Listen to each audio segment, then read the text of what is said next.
யோசிச்சு பாருங்கோ, அந்த தெருவிலேயே எவ்வளோ பெரிய கடையாக வைத்திருந்து நல்ல செல்வமாக இருந்தவர், செல்வந்தராக கழுதை தேஞ்சு கட்டரம்பான மாதிரி என்ன ஆயிடுத்து அவருக்கு? அதே தெருவிலேயே அவர் வேலைக்கு போக முடியாது ஆயிடுத்து. நம்மளாக இருந்தால் அந்த வேலையை செய்வோமா?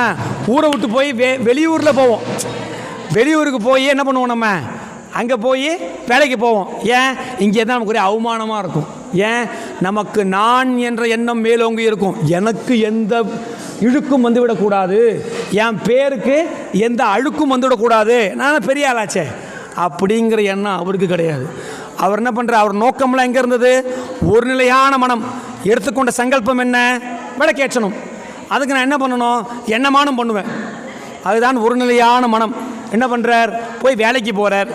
வேலைக்கு போய் அந்த மாடை மேய்ச்சி எள்ளெல்லாம் வாங்கிட்டு வந்து போட்டு எல்லாம் பண்ணுறார். அப்படி பண்ணியும் அவருக்கு சரியாக கூலி வரல.